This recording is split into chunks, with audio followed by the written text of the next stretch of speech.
Alors bonjour à tous, donc je me présente, je suis Guillaume Blumenthal, étudiant donc au MBA MC Marketing Digital cette année 2024, en part-time donc à la rentrée février.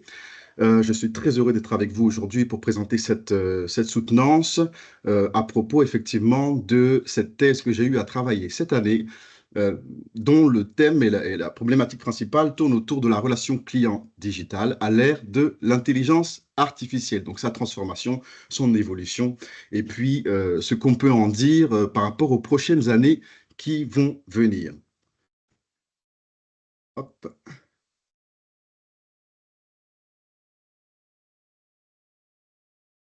Voilà.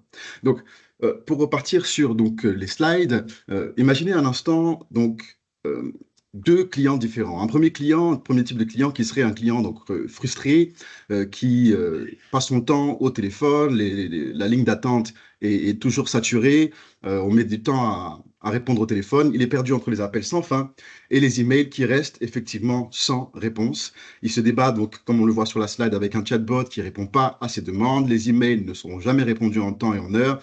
Il a besoin de relancer à chaque fois ses emails. Donc, il y a une grande frustration qui naît. Ça, c'est une réalité d'aujourd'hui. C'est une réalité de ce qui se fait aujourd'hui en termes de service client. On a essayé d'automatiser, on a essayé de mettre de la technologie dedans, on a essayé de outsourcer, mais on voit qu'il y a quand même des points de friction, des points bloquants, des points de frustration, parfois, souvent, que vous pouvez même, vous qui m'écoutez, avoir rencontré au quotidien. Et d'un autre côté, imaginez maintenant ce même client, vous, moi, qui, en quelques instants, en quelques secondes, peut avoir une réponse efficace, une réponse synchrone, donc avec un interlocuteur qui lui répond en temps réel, effectivement, une personne qui serait donc non, qui ne serait plus frustrée, mais une personne qui serait rassurée, une personne qui serait contente de sa relation client avec son entreprise, une personne du coup qui a un sentiment de pouvoir être entendue, d'être écoutée et d'être répondue avec efficacité et parfois même d'être anticipée sur ses besoins. Ça, c'est quelque chose d'extraordinaire qui se fait déjà actuellement aujourd'hui petit à petit et qui peut encore et qui va encore s'améliorer et grandir encore avec effectivement la venue, l'utilisation, la croissance de l'utilisation de l'intelligence artificielle dans la relation client. Donc, c'est quelque chose qui n'est pas de l'ordre de l'imagination, des rêves, de la lubie ou de l'utopie. C'est quelque chose qui est déjà actuel, peut-être pas encore bien déployé dans les entreprises, mais on est déjà dedans. L'intelligence artificielle a déjà intégré les relations clients. Les entreprises sont déjà prêtes à pouvoir intégrer l'intelligence artificielle davantage dans leurs services clients, dans leurs relations clients avec leurs consommateurs. Et c'est quelque chose qui va être amené encore à grandir dans les années qui viennent. Donc, euh, le but d'aujourd'hui, c'est pas simplement de parler effectivement de technologie pour parler technologie ou d'intelligence artificielle pour le plaisir. L'objectif aujourd'hui, c'est de parler de choses concrètes, des besoins concrets des entreprises, des besoins concrets aussi des consommateurs. Et ces besoins-là, l'intelligence artificielle aujourd'hui et dans l'avenir sera vraiment un point clé, une étape clé qui permettra de pouvoir satisfaire l'un comme l'autre de ces acteurs-là. Donc l'idée, c'est d'avoir effectivement une fusion intelligente, de combiner à la fois la puissance de la technologie avec effectivement l'humain et de faire en sorte que chaque interaction entre, que ce soit du consommateur ou du client vers l'entreprise ou de l'entreprise vers le consommateur, que ces interactions, que chacune de ces interactions-là compte, qu'il n'y ait pas de perte d'interaction, qu'il n'y ait pas de la frustration dans les interactions. C'est ça l'objectif avec l'intégration de l'intelligence artificielle à l'avenir dans les relations clients. La question maintenant, c'est est-ce que vraiment nous sommes prêts à faire face à cette évolution? Est-ce que nous sommes prêts, est-ce que les entreprises sont prêtes à faire face à cette intégration de l'intelligence artificielle, à déployer le potentiel de l'intelligence artificielle dans leur relation client? C'est ça la vraie question aujourd'hui et c'est ce que nous allons un peu essayer d'explorer un peu ensemble, explorer comment cette révolution de l'intelligence artificielle aujourd'hui dans les relations clients va permettre de pouvoir combler les besoins et les désirs des deux côtés. Euh, donc, au niveau de cette transformation, c'est une transformation clé, effectivement, comme je l'ai dit, c'est quelque chose qui est déjà en route et c'est quelque chose qui, si on ne prend pas le train en marche, euh, ben, les autres le prendront à notre place. Donc, c'est absolument essentiel. Et les personnes, quand j'ai fait mes recherches sur cette thèse, les personnes qui sont responsables de relations clients, qui sont un peu au fait des choses actuelles, sont tous unanimes là-dessus. Ils savent que ce n'est plus une question est-ce qu'on doit intégrer l'IA ou pas dans la relation client, dans les services de relation client ou pas, dans nos outils ou pas. C'est obligatoire et ils le savent très bien. Et il y a des chiffres que je vous présenterai tout à l'heure qui montrent qu'effectivement, en 2023, il y avait l'intelligence artificielle était utilisée à hauteur de 43% selon le cabinet d'études Gartner, à hauteur de 43% dans les entreprises. C'était déjà utilisé en 2023. Et en 2025, ils avaient prévu que ça monterait à 95%. Et aujourd'hui, on est déjà en 2025. Donc, autant dire que effectivement, c'est quelque chose dont tous les responsables de relations clients ont conscience. Donc l'objectif, comme je l'ai dit tout à l'heure, ce n'est pas de remplacer l'humain. L'objectif, c'est vraiment de combiner l'humain et la technologie pour pouvoir bénéficier à l'humain, pour pouvoir bénéficier à une meilleure fluidité dans les relations.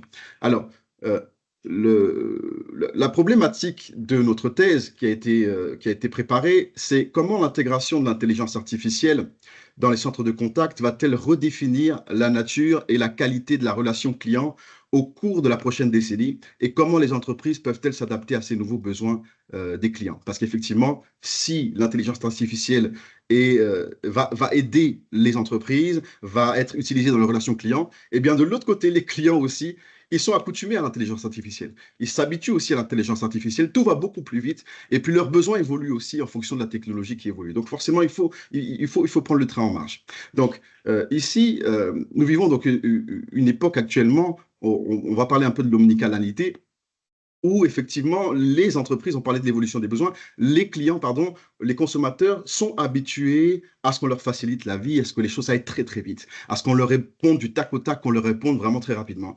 Et ils sont habitués aussi à l'omnicanalité aujourd'hui, de pouvoir, ils ont besoin qu'on puisse leur répondre à leurs questions, qu'on puisse leur répondre, que le service client puisse leur répondre, que ça soit aujourd'hui par téléphone, demain par email, demain par Messenger, demain par WhatsApp, tantôt par courrier. Ils ont besoin de cette omnicanalité parce que c'est leur quotidien.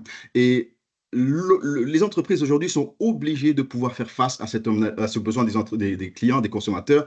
Et la question, la vraie question de l'omnicanalité, c'est pas de multiplier les points de contact, de multiplier pour dire que ah, ben, je suis sur Twitter, je suis sur Facebook, je suis sur WhatsApp. C'est pas ça l'objectif. L'objectif, c'est d'être capable, via l'intelligence artificielle, de créer une fluidité, une continuité, une harmonie dans la connexion entre tous ces points-là, entre tous ces points de contact-là. Et c'est ça, en fait, le vrai challenge de l'omnicanalité aujourd'hui que l'intelligence artificielle va permettre de pouvoir mettre en place. Donc, l'expérience harmonieuse, comme je le dis ici dans la slide.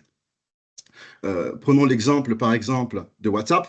WhatsApp, dont j'en ai parlé dans la thèse et dans la vidéo. Effectivement, WhatsApp est quelque chose qui est en train d'être utilisé davantage, qui est déjà très utilisé et qui est en train d'être utilisé encore davantage par les entreprises. Ce n'est qu'un exemple. Hein. J'aurais pu utiliser Messenger, j'aurais pu utiliser plein d'autres exemples.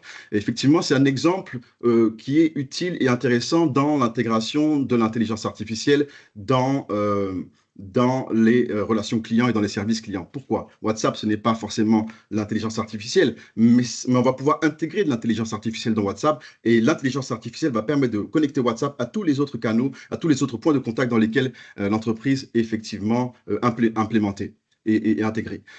Donc, l'exemple de WhatsApp, par exemple, est vraiment utile et utilisé aujourd'hui d'un point de vue professionnel. Avant, c'était vraiment d'un point de vue personnel. Et maintenant, aujourd'hui, c'est utilisé de façon professionnelle parce qu'on se rend compte qu'on peut mettre des chatbots, par exemple, dans WhatsApp. Un chatbot qui peut répondre H24 et être disponible 7 jours sur 7 pour répondre aux besoins des clients. Et ce chatbot-là, qui sera capable, effectivement, à un moment donné où un point de friction, une question complexe apparaîtra, de pouvoir basculer maintenant vers l'intervention d'un être humain. Donc, WhatsApp est un outil aujourd'hui qui est beaucoup utilisé par les entreprises, qui permet d'enrichir effectivement les échanges et d'intégrer l'intelligence artificielle dans l'omnicanalité. Hop. Donc l'objectif ici, effectivement, en parlant de l'intelligence artificielle et de l'omnicanalité, c'est de pouvoir effectivement avoir cette fluidité, une absence de rupture, une absence de friction entre les différents points de contact. Donc, imaginez ici, comme vous le voyez sur la présentation, dans cette pyramide, quelqu'un qui débuterait par exemple par un email pour contacter l'entreprise et qui pourrait être répondu par email, par WhatsApp, et effectivement qui pourrait avoir la relation pourrait continuer sur WhatsApp sans rupture, sans friction, et puis ensuite, pourquoi pas terminer sur une action sur le site internet, un site internet, et pourquoi pas même une reconversion d'un problème service client vers carrément un nouvel achat sur le site internet, et tout ça sans rupture, et tout ça sans friction, et sans problème pour basculer d'un point de contact à un autre. Donc ça, l'intelligence artificielle vraiment sera intéressant et déjà utilisé aujourd'hui dans ce point-là, mais sera encore davantage développé à l'avenir. Cette fluidité dont j'ai parlé tout à l'heure, quelque chose qui va vraiment faire la différence à l'avenir parce que c'est quelque chose qui va permettre effectivement d'avoir une fluidité et qui va faire la différence entre une expérience client classique et traditionnelle avec une expérience client qui sera vraiment mémorable, une expérience client qui va vraiment parler et laisser une trace émotionnelle et travailler au niveau de la durabilité de la relation et de la satisfaction des clients. Donc, ensuite, au niveau de cette statistique qui est ici, 95% des entreprises intégreront des outils d'IA dans leurs relations clients d'ici 2025. C'est le chiffre que je vous ai donné tout à l'heure. C'est quelque chose qui est assez impressionnant. À vrai dire, si en 2025, on est déjà à 95%, ça veut dire qu'en 2026, 2027, 2028, jusqu'à 2030 et 35, ça sera quelque chose d'incontournable dans tout ce qui concerne la relation client. Et c'est assez intéressant parce que, à vrai dire, l'intelligence artificielle, beaucoup n'ont pas pris le train en marche. Et pourtant, on voit que le domaine de la relation client est déjà très avancé dessus. Je regardais l'autre fois une présentation de l'entreprise Nice à propos de la relation client qui parlait un petit peu de l'intelligence artificielle, etc. Les personnes qui sont dans la relation client pensent déjà à l'intégration de l'intelligence artificielle générative comme quelque chose qui est déjà présent, même si elle n'est pas encore vraiment au point. Et ils pensent déjà à cette étape-là, tellement ils sont en avance sur ces points-là. Effectivement, l'intelligence artificielle aujourd'hui est très, très, très avancée au niveau de tout ce qui est interaction humain-machine, au niveau textuel, au niveau des visuels avec des avatars, par exemple, qui est en train de se développer actuellement. C'est des choses qui se développent pas mal et la relation client, les services clients sont très friands de toutes ces choses-là parce que ça permet effectivement d'échanger avec les consommateurs. Donc, les services de relations clients sont assez avancés sur tout ce qui concerne l'intelligence artificielle. Hop. Donc, efficacité et satisfaction, l'avenir du service client. L'intelligence artificielle transforme le service client en offrant, comme on l'a dit tout à l'heure, des nouvelles possibilités pour améliorer l'efficacité de la satisfaction. Pardon. Et on va parler un petit peu des insights et des tendances qui vont arriver à l'avenir. Donc je pense que dans ce jeu de slides-là, je n'ai pas toutes les étapes des tendances dont j'ai parlé même dans la vidéo, mais je vais les dire à l'oral. Donc, ici, on voit que dans la thèse et dans la vidéo, j'ai parlé effectivement des chatbots, par exemple, qui feront partie des évolutions, des tendances qui seront encore améliorées à l'avenir. Vous me direz, les chatbots, ça fait longtemps que ça existe. Oui, mais ça va être encore amélioré. Et surtout, si on parle de l'intelligence artificielle générative, ça sera encore un autre niveau qui va permettre d'être déployé au niveau des chatbots. Et c'est quelque chose qui n'est pas encore présent dans toutes les entreprises parce que, par exemple, moi, cette année, j'ai travaillé chez Lumiled en alternance. Lumiled, donc une filiale de Philips, pour tout ce qui concerne les luminaires automobiles, les LED automobiles. Et ils ne faisaient que cette année à penser à intégrer un chatbot dans leur entreprise.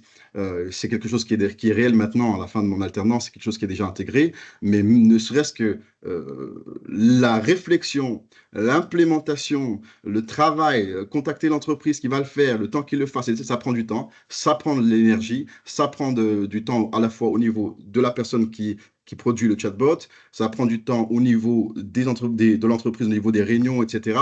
Et ça prend surtout aussi de l'argent pour pouvoir le déployer. Alors, le chatbot, à moindre mesure, ça dépend des utilisations, des besoins qu'on en a et des technologies utilisées. Mais effectivement, l'implémentation en général de l'intelligence artificielle dans les entreprises a aussi un coût et c'est quelque chose dont on va parler tout à l'heure.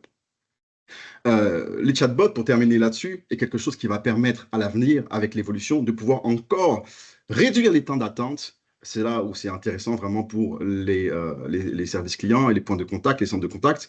Et selon une étude McKinsey, 82% des clients valorisent la personnalisation pour la fidélisation. Ça veut dire que lorsque une entreprise cherche à personnaliser les réponses, à personnaliser leurs propositions au niveau des services clients, les consommateurs perçoivent cela à hauteur de 80%, c'est énorme, perçoivent cela comme un point marquant et principal pour les fidéliser. Donc, c'est quand même extraordinaire. Et les chatbots et l'intelligence artificielle intégrée dans les chatbots permettra à l'avenir d'augmenter encore donc, cette fidélisation et la durabilité des relations entre les entreprises et les consommateurs.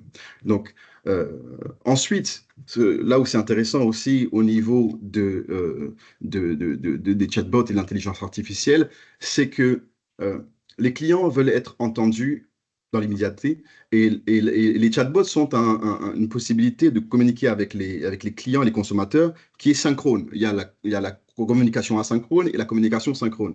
Effectivement, pendant longtemps, une communication synchrone, ça coûtait très cher. Et ça coûte d'ailleurs toujours assez cher, puisque ça a besoin d'une personne qui est connectée en permanence. Et justement, le chatbot permet une communication synchrone, c'est-à-dire une réponse directe de la part de l'entreprise qui est plus ou moins efficace. Et l'objectif, c'est justement d'augmenter l'efficacité de cette réponse. Et cette communication synchrone est permise via les chatbots et sera encore permise avec une amélioration donc, de la qualité de ces chatbots. L'intelligence artificielle générative dont je parlais tout à l'heure permettra par exemple d'améliorer, de rendre encore plus humain et plus authentique et plus empathique les relations entre le chatbot et les personnes, à tel point qu'on pourrait même carrément ne plus voir le fait que ce soit un chatbot. Le chatbot et les avatars ultra réalistes, pour moi, ça va ensemble. C'est quelque chose qui sera aussi développé assez intensément. Les avatars ultra réalistes, c'est quelque chose qui existe déjà. Le côté réaliste va encore être développé davantage et c'est quelque chose qui va être encore implémenté davantage dans les relations clients et les services clients parce que effectivement, dans le point suivant, je vais parler de la vidéo. Et la vidéo, par exemple, c'est quelque chose qui est très attendu d'un point de vue des consommateurs et des clients pour pouvoir être intégré dans les services clients.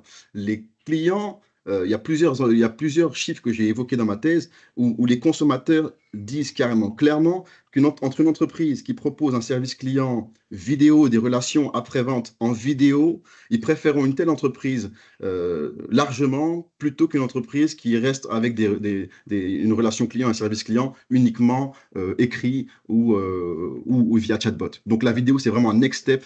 Aujourd'hui, les entreprises ne sont pas encore à ce niveau-là, mais effectivement, c'est quelque chose qui va être une tendance clé dans l'avenir. 75% des consommateurs, c'est ça le chiffre exact selon ce HubSpot, préfèrent les interactions vidéo pour une assistance personnalisée. Ensuite, il y a, je n'ai pas les slides, je suis vraiment désolé, il y a aussi les CRM boostés à l'IA. Les CRM boostés à l'IA, qui est déjà une réalité aujourd'hui. J'ai assisté à une présentation sur la Paris Retail Week de l'entreprise Kiamo qui est dans ce domaine-là, de la relation client, des services clients et de l'intelligence artificielle. C'est déjà une réalité aujourd'hui. Sauf que les entreprises ne sont pas encore au niveau et n'ont pas encore forcément toutes, surtout les plus grosses, implémenté ces genres de CRM où l'intelligence artificielle est utilisée. D'autres qui utilisent Salesforce, effectivement, par exemple, un gros outil de relations clients et autres, a déjà intégré l'intelligence artificielle, mais c'est quelque chose qui a besoin encore d'être évolué et travaillé, parce qu'on en parlera tout à l'heure. L'une aussi des défis, l'un des challenges des entreprises, c'est aussi la formation des employés. Parce que l'intelligence artificielle avance très, très vite, mais la formation n'avance pas aussi vite et l'intégration dans les entreprises n'avance pas si vite non plus. Donc, le CRM boosté à l'IA, c'est quelque chose hyper intéressant pour l'avenir parce que, notamment, je vais vous parler rapidement du côté analyse des chiffres analytiques. Ça, c'est quelque chose qui va vraiment aussi être amélioré parce qu'aujourd'hui, il faut vraiment avoir des compétences très précises être vraiment un analyste poussé pour pouvoir vraiment analyser les chiffres, etc., et bien les interpréter. À l'avenir, avec l'intelligence artificielle, ça sera vraiment à la portée, pas de tout le monde, je dirais pas, parce que ça reste quand même des choses importantes et stratégiques, mais ça sera rendu vraiment beaucoup plus facile et les chiffres seront beaucoup mieux interprétés et expliqués via l'intelligence artificielle. Donc les CRM qui permettront aussi l'omnicanalité seront vraiment quelque chose de tendance et de clé dans l'avenir au niveau de la relation client et des services clients. La personnalisation aussi, j'en parle sur ces slides, la personnalisation et la réduction des délais, c'est quelque chose qui sera permis effectivement à l'avenir par l'intelligence artificielle aussi. J'en ai beaucoup parlé dans la thèse. La personnalisation, 82% des clients, on le voit ici sur l'étude de McKinsey, valorisent la personnalisation au niveau de leur relation les entreprises. Ah ben, je l'avais, en fait, je suis désolé.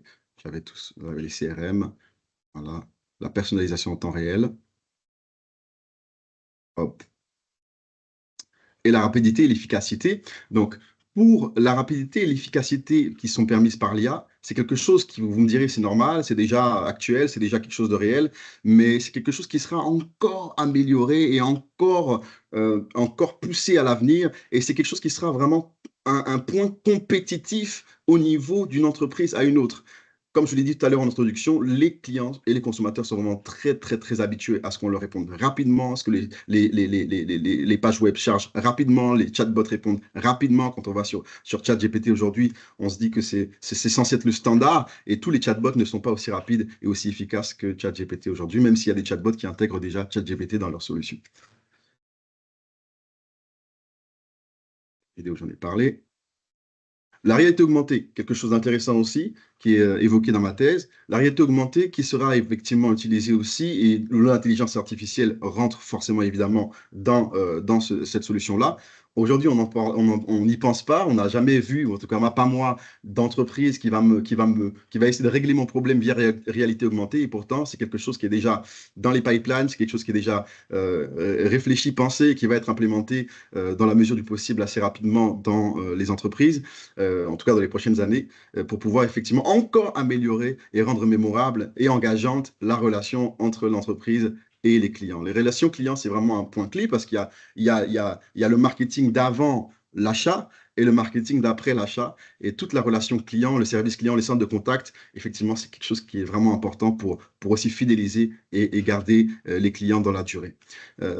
Ici, j'ai parlé d'un exemple, vous le voyez sur la slide, où la réalité augmentée, l'intelligence artificielle pourrait permettre, par exemple, de pouvoir guider à distance via la réalité augmentée et mieux comprendre à la fois pour l'entreprise le besoin et le problème technique que rencontre la personne via un service après-vente, par exemple, et permettra aussi aux clients de se sentir bien écoutés et bien guidés pour pouvoir accélérer encore la réponse et la résolution du problème. Maintenant, je vais vous parler de l'éthique. Je pense que j'ai sauté pas mal de choses, mais c'est pas grave. Je vais vous parler de l'éthique et de l'innovation. L'éthique est un challenge et un défi et en même temps aussi une obligation, un point central quand on parle d'intelligence artificielle et forcément aussi de l'IA dans les relations clients et les centres de contact.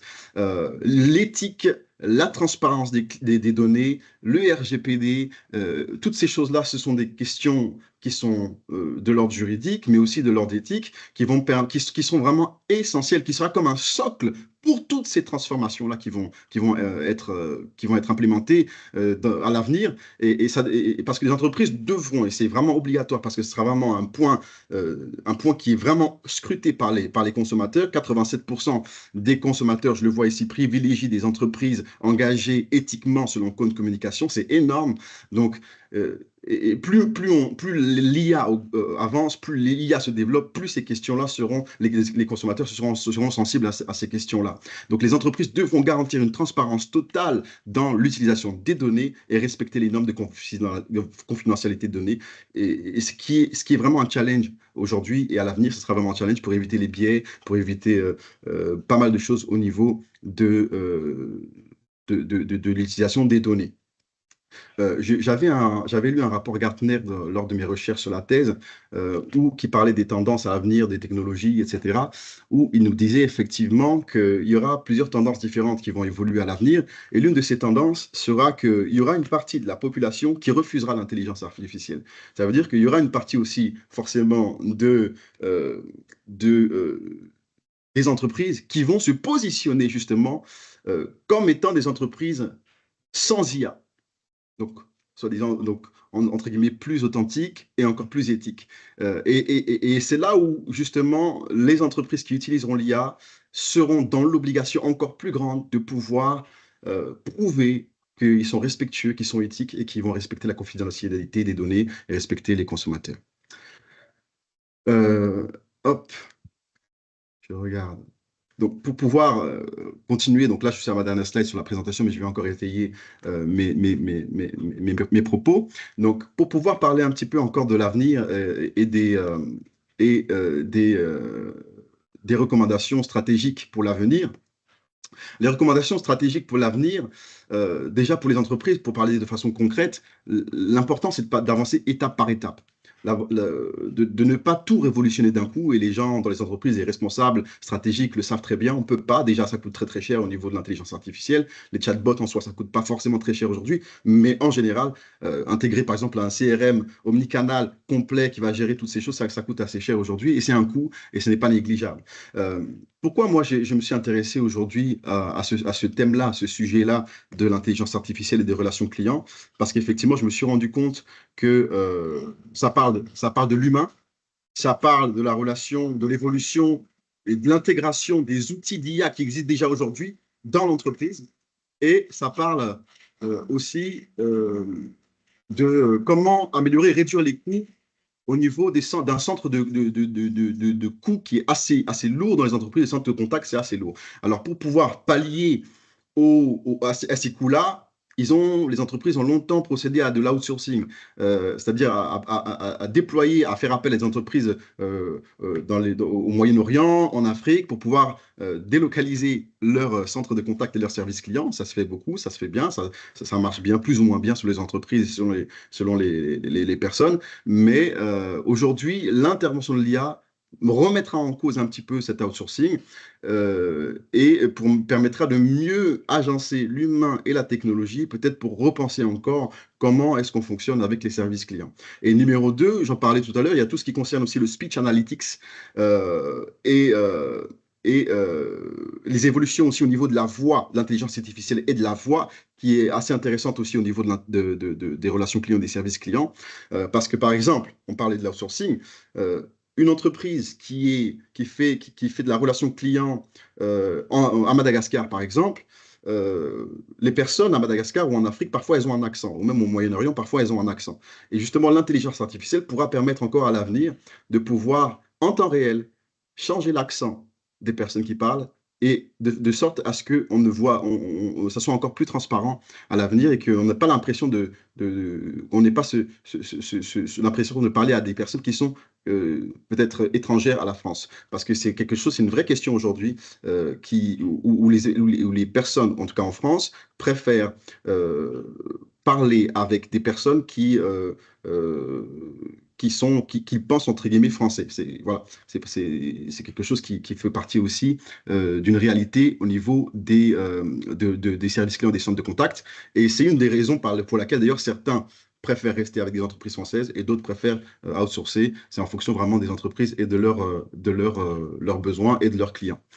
Ensuite, donc, avancer par étape, à commencer par les tâches répétitives à automatiser, puis petit à petit augmenter encore l'intégration de l'IA dans les centres de contact et les services clients. Miser sur les bons outils, ça aussi c'est une autre recommandation stratégique que j'évoque dans la thèse, parce qu'il y a beaucoup d'outils aujourd'hui, et l'objectif c'est pas de tout implémenter dès le départ, de façon à ce que ce soit ultra complexe, parce qu'effectivement, comme je l'ai dit, il faut pouvoir former aussi les équipes. Former les équipes, c'est mon point suivant au niveau des recommandations stratégiques, c'est quelque chose d'essentiel. J'en parlais dans mes interviews que vous avez peut-être lues dans ma thèse.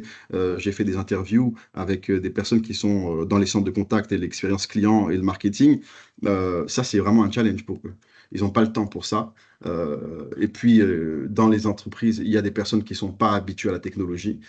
C'est vraiment un point bloquant et un vrai challenge pour pouvoir suivre pour les entreprises, suivre l'avancement de l'intelligence artificielle et de tout le potentiel que cela nous permet aujourd'hui d'avoir, la formation des équipes. Donc ça, c'est vraiment quelque chose, il faudra vraiment miser à l'avenir pour pouvoir, si on veut vraiment être concurrentiel avec d'autres entreprises. Ensuite, garder un œil sur les performances, parce qu'effectivement, ajouter l'IA et tous ces outils, c'est vraiment très bien, mais comment est-ce qu'on va mesurer? Quels seront les KPI à utiliser? Comment on va mesurer l'efficacité de ces nouveaux outils-là, une fois en place? Donc, l'objectif, c'est pas l'IA, c'est pas je vais implémenter une intelligence artificielle, un outil, et puis je vais plus rien faire parce qu'il va tout gérer. Non, l'objectif, c'est de pouvoir travailler ensemble et ajuster en permanence et de pouvoir suivre cette utilisation. Et puis ensuite, l'éthique, j'en ai parlé, je ne reviens pas dessus, et de trouver effectivement le bon équilibre entre l'IA et l'humain. Ça, c'est quelque chose aussi, c'est un challenge qui va venir, qui sera à l'avenir. J'utilisais un chiffre, je voyais des chiffres dans ma thèse où effectivement, dans les années qui viennent, il y aura vraiment un bouleversement, en tout cas dans le service client, je pense que c'est en général dans la société, mais un bouleversement au niveau des emplois, où des emplois vont être fermés, effacés, et d'autres aussi vont ouvrir, d'autres nouveaux emplois vont être créés, et c'est vraiment, l'idée, c'est vraiment, le challenge à l'avenir, c'est aussi de repenser effectivement cet avenir où l'humain et la technologie collaborent pour pouvoir créer un meilleur contact, une meilleure relation entre les consommateurs et l'entreprise. Et l'idée, c'est vraiment de créer un impact durable, d'établir une connexion émotionnelle forte et de transformer chaque échange entre le client et le consommateur en une expérience mémorable, mais surtout efficace, rapide, personnalisée et qui répond aux besoins rapidement. Voilà. Je vais m'arrêter là pour aujourd'hui. J'espère que j'ai été clair dans mes propos et je vous remercie pour votre attention.